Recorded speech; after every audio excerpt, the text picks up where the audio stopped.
வணக்கம். நீங்கள் இணைந்து கொள்வது நியூஸ் ஃபர்ஸ்டின் மதிய நேர பிரதான செய்தியுடன். குளோபல் டிவியூடாக இணைந்திருக்கும் உங்கள் அனைவரையும் சந்திப்பதில் மிக்க மகிழ்ச்சி. விரிவான செய்திகளுக்கு செல்லும் முன்னர் முதலில் இன்றைய தலைப்புச் செய்திகள். சீபா உடன்படிக்கையில் கைச்சாத்திடப் போவதில்லை என பிரதமர் பாராளுமன்றத்தில் தெரிவிப்பு. யாழ் சிறைச்சாலையில் கைதியொருவர் உண்ணாவிரதம். பயாகல கட்டுக்குருந்த பகுதியில் 2 பஸ்கள் மோதி விபத்துக்குள்ளானதில் 36 பேருக்கு காயம். இனி விரிவான செய்திகள். முதலில் உள்நாட்டு செய்தி. சீபா உடன்படிக்கையில் கைச்சாத்திடப்படவில்லை என பிரதமர் ரணில் விக்ரமசிங்கே தெரிவித்துள்ளார். பாராளுமன்றத்தில் உரை நிகழ்த்தும் போது பிரதமர் இதனை குறிப்பிட்டுள்ளார். அரசு வைத்திய அதிகாரிகள் சங்கத்தினால் இந்த விடயம் தொடர்பில் வினவப்பட்டமைக்கு பதில் வழங்கும் போது பிரதமர் பாராளுமன்றத்தில் இதனை குறிப்பிட்டார்.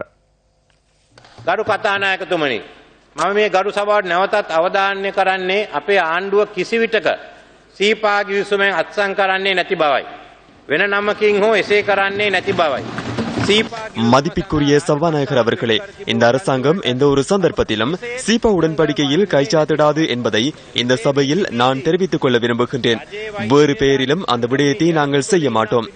சீபா உடன்படிக்கை தொடர்பில் ராஜபக்ச அரசாங்கம் இணைத்துக் கொண்ட இந்த ஒரு சரத்துக்களுக்கும் நாம் இணக்கம் தெரிவிக்கவில்லை. எவ்வாறாயினும் அரச வைத்திய சங்கத்தில் உயர்மட்டத்தில் இருப்பவர்கள் பொய்யான தகவல்களை தெரிவித்து தமது உறுப்பினர்களையும் நாட்டையும் ஏமாற்ற பார்க்கின்றனர். அவர்கள் இன்றும் ராஜபக்சவின் ரெஜிமென்ட்களாக செயற்படுகின்றனர். நாம் தற்போது சீபா உடன்படிக்கையை முற்றாக நீக்கியுள்ளோம். நாம் நாட்டிற்கு தேவையான உடன்படிக்கையில் மாத்திரமே கைச்சாத்திடுவோம். நாட்டின் பொருளாதார மற்றும் தொழில்நுட்பத்துறைக்கு தேவையான சரத்துக்கள் மாத்திரமே அவற்றில் அடங்கியிருக்கும்.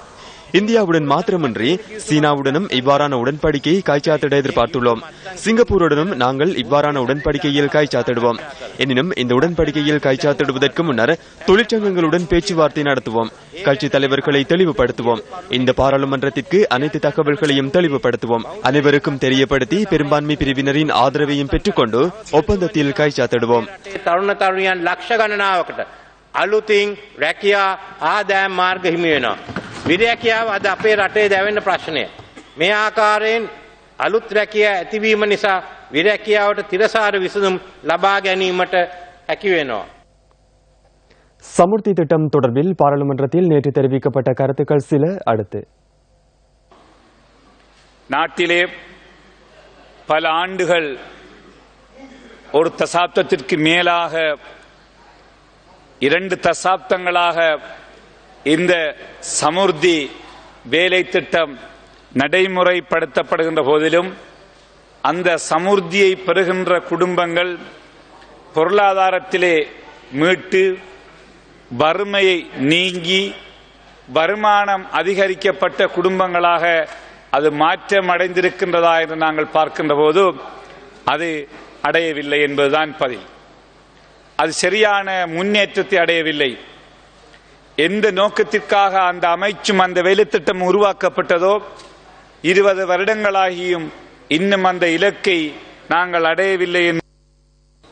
அப்போதைய சமூக சேவை அமைச்சானது ஒரு புதிய கொடுப்பனவு முறையை அறிமுகம் செய்தது. அதாவது 70 வயதுக்கு மேற்பட்ட முதியோர்களுக்கான மாதாந்த கொடுப்பனவு, குறைந்த வருமானமுடைய அல்லது சமுர்த்தி நிவாரணம் பெறுகின்ற பயனாளிகளுக்கு மாதாந்தம் 1000 ரூபாய் கொடுப்பனவு. முழு இலங்கையிலும் இருக்கின்ற எல்லா பிரதேச செயலகங்களிலும் குறித்த தகவல்கள் திரட்டப்பட்டு சகல பயனாளிகளுக்கு மாதாந்த கொடுப்பனவாக 1000 ரூபாய் கொடுக்கப்பட்டு வந்தது. நடப்பு வருடத்திலே மார்ச் மாதத்திலே ஒரு புதிய சர்க்குலர் இதே விடயம் தொடர்பாக இந்த புதிய சுற்று நிருபம் ஒன்று வெளிவந்தது. இந்த கொடுப்பனவை 2000 ரூபாவாக அதிகரித்து கொடுப்பதாகவும் சகல 70 வயதுக்கு மேற்பட்ட முதியோர்களுக்கும் 2000 ரூபாய் வழங்குதல் என்ற அந்த சுற்று நிருபம் எல்லா பிரதேச செயலகங்களிலும் தகவல் திரட்டப்பட்டு குறித்த திணைக்களத்துக்கு அனுப்பப்பட்டிருக்கு. அத்தினத்திலே இருந்து அந்த பட்டியலிலே உள்வாங்கப்பட்ட பெரியோர்கள் முதியோர்கள் இன்னும் பிரதேச செயலகங்களுக்கு அலைந்து கொண்டிருக்கிறார்கள். புதிதாக பட்டியல்படுத்தப்பட்டவர்கள் இன்னும் காத்திருப்பு பட்டியலிலே இருந்து கொண்டிருக்கிறார்கள். ஏற்கனவே கொடுப்பனவு பெறுகின்ற யாராவது முதியோர்கள் மரணித்தால் மாத்திரம் இந்த காத்திருப்பு பட்டியலிலே இருந்து 1 அல்லது 2 உள்வாங்கப்படுகிறார்கள். யாழ் சிறைச்சாலையில் கைதியொருவர் உண்ணாவிரதத்தில் ஈடுபட்டுள்ளார். பயங்கரவாத தடை சட்டத்தின் கீழ் கைது செய்யப்பட்டு விளக்கமறியலில் வைக்கப்பட்டுள்ள கைதியொருவரே நேற்று மாலை தொடக்கம் உண்ணாவிரதத்தில் ஈடுபட்டுள்ளதாக சிறைச்சாலைகள் தலைமையகம் தெரிவித்துள்ளது. கடந்த 6 ஆண்டுகளாக தடுத்து வைக்கப்பட்டுள்ள நிலையில் தம்மை நீதிமன்றத்தில் ஆஜர்படுத்தும் போது போலீசார் சமூகம் அளிக்காமை காரணமாக விளக்கமறியல் நீடிக்கப்படுவதாக தெரிவித்து குறித்த நபர் உண்ணாவிரதத்தில் ஈடுபட்டுள்ளதாகவும் சிறைச்சாலைகள் தலைமையகம் குறிப்பிட்டுள்ளது. அச்சுவேலி பகுதியைச் சேர்ந்த குறித்த கைதி கடந்த 2009ஆம் ஆண்டு பயங்கரவாத தடை சட்டத்தின் கீழ் குற்றத்தடுப்பு பிரிவினரால் கைது செய்யப்பட்டுள்ளார். எனினும் குறித்த நபர் கைது செய்யப்பட்டமைக்கான காரணம் குற்றப்புலனாய்வு பிரிவினரால் நீதிமன்றத்திற்கு சமர்ப்பிக்கப்படாமையினால் தொடர்ந்தும் வழக்கு தவணையிடப்படுவதாக குறிப்பிடப்பட்டுள்ளது. எனவே தன்னை நீதிமன்றத்தில் ஆஜர்படுத்தும் போது சம்பந்தப்பட்ட அதிகாரிகளும் நீதிமன்றத்திற்கு சமூகம் அளிக்க வேண்டும் என வலியுறுத்தி குறித்த கைதி உண்ணாவிரதத்தில் ஈடுபட்டுள்ளார். பயாகல பகுதியில் 2 பஸ்கள் மோதி விபத்துக்குள்ளானதில் 36 பேருக்கு காயம் ஏற்பட்டுள்ளது. கட்டுக்குருந்த பகுதியில் பஸ் ஒன்று பயணிகளை ஏற்றுவதற்கு நிறுத்தப்பட்டிருந்த சந்தர்ப்பத்தில் ஹக்மனையிலிருந்து கொழும்பு நோக்கி அதிவேகத்தில் பயணித்த தனியார் பஸ் ஒன்று மோதி இன்று அதிகாலை 4 மணியளவில் விபத்து இடம்பெற்றுள்ளது.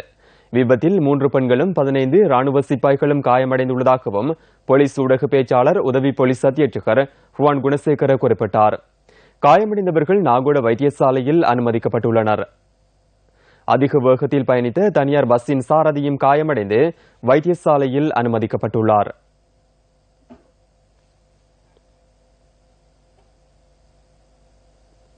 மகளிர் அரணை உருவாக்கி தேசத்தை வலுப்படுத்தும் நோக்கில் முன்னெடுக்கப்படும் விழிப்புணர்வு திட்டம் இன்று அக்கரைப்பற்று மற்றும் தம்புள்ளை ஆகிய பகுதிகளில் முன்னெடுக்கப்படுகின்றது.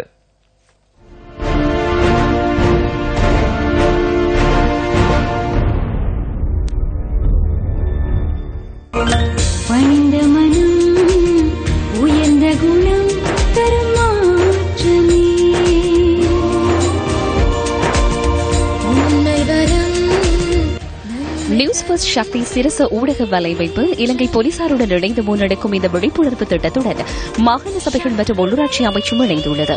பெண்களின் சமத்துவத்தையும் பாதுகாப்பையும் உறுதிப்படுத்தி அவர்களின் கரங்களை வலுப்படுத்தும் நோக்குடன் எதிர்வரும் 18ஆம் தேதி வரை இந்த செயற்திட்டத்தை முன்னெடுப்பதற்கு நடவடிக்கை எடுக்கப்பட்டுள்ளது. 8வது நாளான இன்று அம்பாறை அக்கரைப்பற்று ஆலையடிவம்பு பிரதேச செயலகத்தில் ஒன்றிணைந்து மகளிர் அரணை உருவாக்குவோம் எனும் துணிப்பொருளில் விசேட கருத்தரங்கு ஆரம்பமானது. இதில் அதிகளவான பெண்கள் மிகுந்த ஆர்வத்துடன் கலந்து கொண்டிருந்தனர்.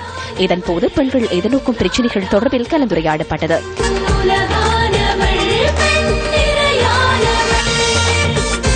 பெண்கள் அபிவிருத்தி அல்லது மகளிர் அபிவிருத்தி என்ற வார்த்தை பிரயோகமானது பெண்களுக்கு எதிரான கலாச்சார, சமூக, பொருளாதார ரீதியான தடைகளை உடைத்தெறிந்து அவர்களை அரசியல் நிலை வரைக்கும் பிரதிநிதித்துவம் செய்கின்ற வகை அவர்களை முன்னேற்றுகின்ற ஒரு செயற்பாடுதான் மகளிர் அபிவிருத்தி என்ற வார்த்தை பிரயோகம் சுமந்திருக்கின்ற ஒரு கருப்பொருளாக காணப்படுகின்றது.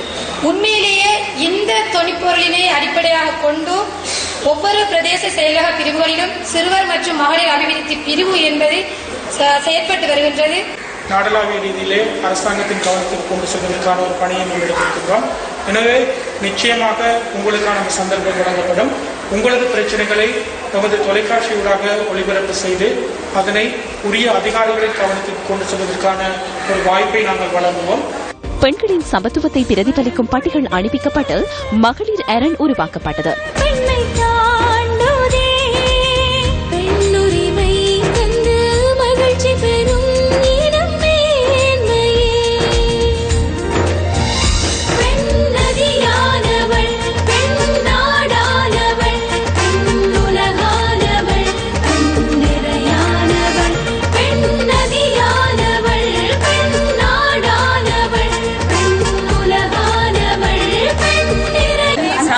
பெண்களுக்கான சமத்துவம் பாதுகாக்கப்படணும். பெண்கள் முன்வர வேணும். அவங்களோட பிரச்சனைகளை சொல்றதுக்கு பெண்கள் முன்வர வேணும். முன்வராத நேரத்தில் பெண்கள் பாதிக்கப்படுறாங்கன்றது எங்களுக்கு திட்ட தெளிவாக தெரியும். இதேவேளை தம்புள்ளை நகரில் இன்று காலை 9 மணிக்கு மகளிர் அரண் செயற்திட்டம் ஆரம்பமாகியது.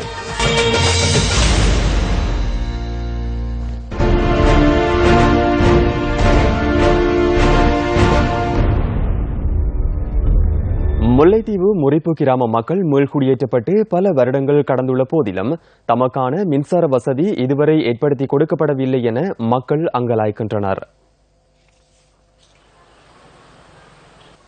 முல்லைத்தீவு கிராம மக்கள் மேல்குடியேற்றப்பட்டு 6 வருடங்கள் கடந்துள்ள போதிலும் இந்த கிராம மக்களுக்கு இதுவரை மின்சார வசதி செய்து கொடுக்கப்படவில்லை.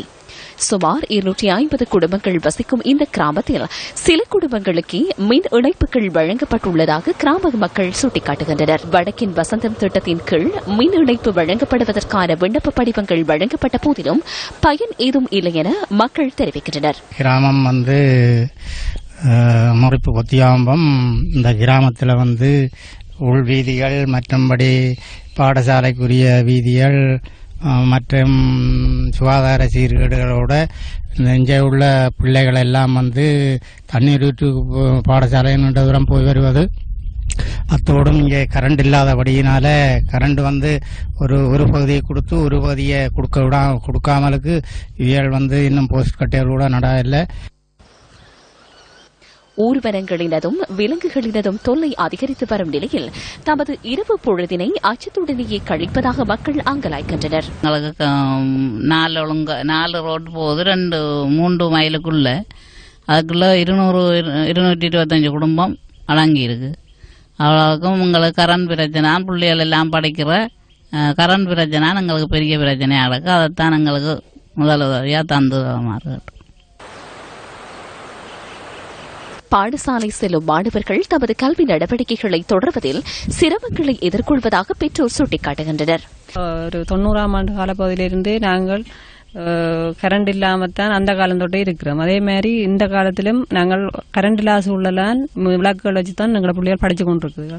பிள்ளைகள் படிக்கிறேன்னு சொல்ற விளக்கில் படிக்கிறன்றது சாத்தியப்படாத உண்டு. மற்றது கம்ப்யூட்டர் வசதிகள் அதுகளெல்லாம் செய்யறதுக்கு எங்களுக்கு கரண்ட் வசதிகள் இல்லை. அதால பிள்ளைகளோட படிப்புகள் பின்னுக்கு போய் கொண்டிருக்குது. யுத்தத்தினால் ஏற்பட்ட வடுக்களுடன் வாழும் இந்த கிராம மக்களின் வாழ்க்கையில் எதிர்வரும் காலங்களிலாவது ஒளியேற்றுவதற்கு உரிய அதிகாரிகள் நடவடிக்கை எடுப்பார்களா?